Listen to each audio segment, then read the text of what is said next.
Hello friends, good evening. आज हम इस छोटी सी वीडियो में आपके लिए लेकर आए हैं एडजेक्टिव के दो और kinds, emphasizing and exclamatory adjective.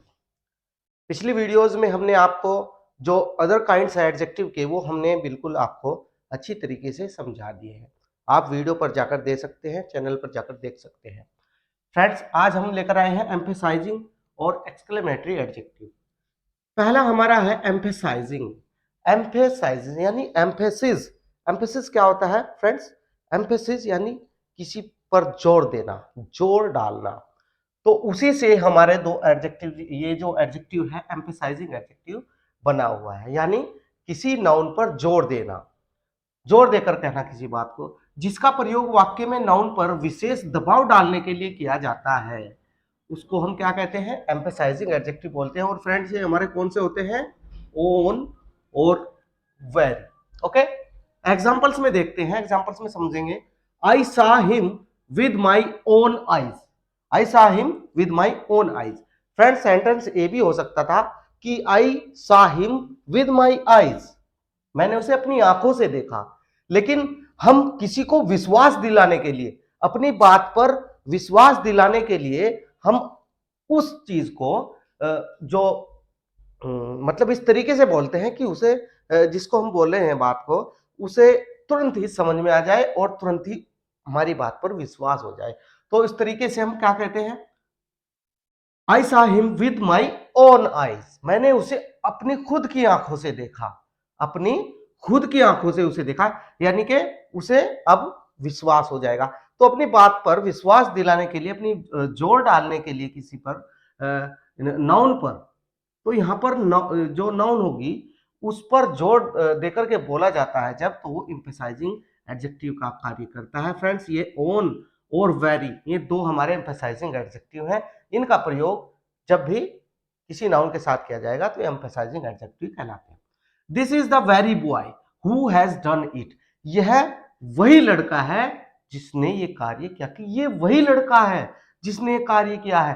तो हम इस लड़के पर क्या कर रहे हैं?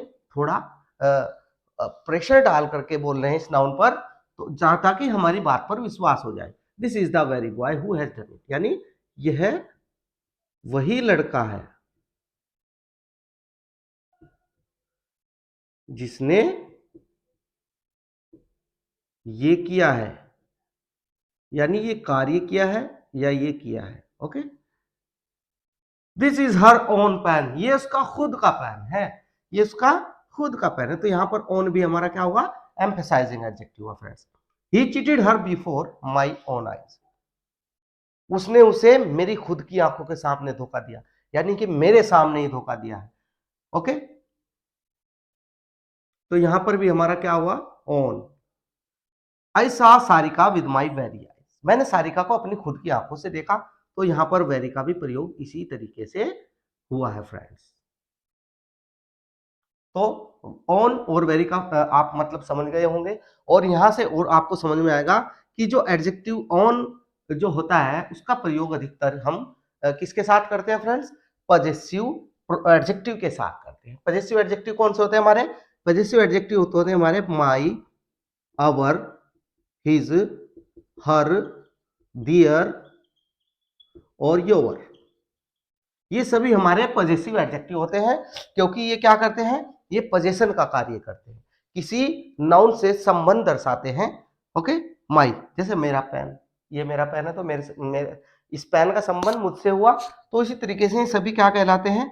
जब इनके बाद एडजेक्टिव का प्रयोग, सॉरी, नाउन का प्रयोग होता है, तो फिर ये पजेसिव एडजेक्टिव का कार्य करते हैं सभी। जैसे माई पेन, पेन क्या हुआ?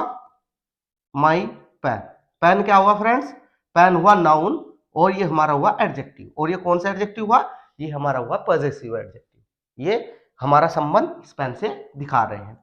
तो उस तरीके से ही ये जो ऑन का प्रयोग किया जाता है वो पॉजेसिव एडजेक्टिव पर जोर डालने के लिए किया जाता है। देखिए यहां पर माई ओन आईज, माई, देखिए यहां पर वेरी का प्रयोग बिना पॉजेसिव एडजेक्टिव के भी किया गया है, लेकिन ऑन का प्रयोग जो होगा वो हमेशा ही पॉजेसिव एडजेक्टिव के साथ किया जाता है। My own eyes, my own eyes. Okay, देखिए it is his own idea. यहां पर भी हिज क्या है फ्रेंड्स? यहां पर हमने लिखा था हिज ऑन आइडिया, ये उसका खुद का विचार है। तो ये जो एडजेक्टिव है ऑन, ये पजेसिव एडजेक्टिव पर जोर डालने के लिए प्रयोग किया जाता है। नेक्स्ट हमारा एडजेक्टिव है एक्सक्लेमेटरी एडजेक्टिव। एक्सक्लेमेटरी शब्द जो है एक्सक्लेमेशन से बना है। एक्सप्लेनेशन जो एक्सक्लेमेशन होता है हमारा फ्रेंड्स, वो क्या होता है? विस्मय। विस्मय का मतलब होता है ऐसे भाव जो अचानक ही हमारे हृदय से निकल जाते हैं, किसी की तारीफ में निकल जाते हैं, या कुछ दुख प्रकट करने के निकल जाते हैं, या बहुत ज्यादा खुशी प्रकट करने के लिए निकल जाते हैं, या आश्चर्य प्रकट करने के निकल जाते हैं। तो फ्रेंड्स ऐसे शब्द जो होते हैं वे एक्सक्लेमेशन बोले जाते हैं, विस्मय आदि बोधक शब्द बोले जाते हैं, और उनसे जो सेंटेंस बनते हैं वो एक्सक्लेमेटरी सेंटेंस कहलाते हैं फ्रेंड्स। ओके, और जब इनका प्रयोग हृदय के भाव की विशेषता बताने के लिए किया जाता है। यहां पर एक वर्ड है व्हाट फ्रेंड्स। अब व्हाट के सामने हमने क्या यूज किया है, देखिए ये एक एक्सक्लेमेशन मार्क है, विस्मयाबोधक चिन्ह है, विस्मयादि बोधक चिन्ह है फ्रेंड्स। व्हाट ये वाला नहीं, ये वाला नहीं यूज करना फ्रेंड्स, ये वाला यूज करना है, तो ये एक्सक्लेमेटरी एडजेक्टिव कहलाता है। Okay, what a beautiful flower this is. देखिए किस तरीके से प्रयोग किया जाता है इसका सेंटेंस में। What a beautiful flower this is, ये एक इंट्रोगेटिव सेंटेंस नहीं है, ये एक एक्सक्लेमेटरी सेंटेंस है फ्रेंड्स। ओके, तो यहां पर व्हाट जो है ये एक एक्सक्लेमेटरी एडजेक्टिव के रूप में प्रयोग किया गया है। What a beautiful flower this is, कितना सुंदर फूल है ये, कितना सुंदर, इसका मतलब बहुत सुंदर फूल है, बहुत ज्यादा सुंदर है। तो हम आश्चर्य में बोल रहे हैं, यहाँ पर सरप्राइज दर्शा रहे हैं। तो इस प्रकार से जब सरप्राइज दर्शाया जाता है तो व्हाट का प्रयोग किया जाता है। व्हाट ए फाइन डे, कितना सुंदर दिन है। व्हाट एन आइडिया, कितना अच्छा विचार है। तो फ्रेंड्स इस प्रकार से जो भी यहाँ पर व्हाट का प्रयोग किया गया है ये एक एक्सक्लेमेटरी एडजेक्टिव का काम कर रहा है। What a piece of work is man, what a piece of work is man, आदमी कितना अच्छा, कितनी अच्छी कारीगरी है भगवान की, भगवान का बनाया हुआ जो व्यक्ति है, आदमी है, वो कितना अच्छा पीस ऑफ वर्क है फ्रेंड्स। ओके, तो यहां पर भी ये क्या हुआ, ये हमारा एक्सक्लेमेटरी एडजेक्टिव हुआ फ्रेंड्स। गुड, बेटर, बेस्ट, ये हमने लिखे हैं, ये क्या है फ्रेंड्स, ये एडजेक्टिव की जो है डिग्री है। यानी एडजेक्टिव कहते हैं हम विशेषता को, किसी चीज की विशेषता। तो विशेषता जो किसी नाउन की विशेषता है वो किस मात्रा में है, यानी अगर कोई आदमी अच्छा है तो वो कितना अच्छा है।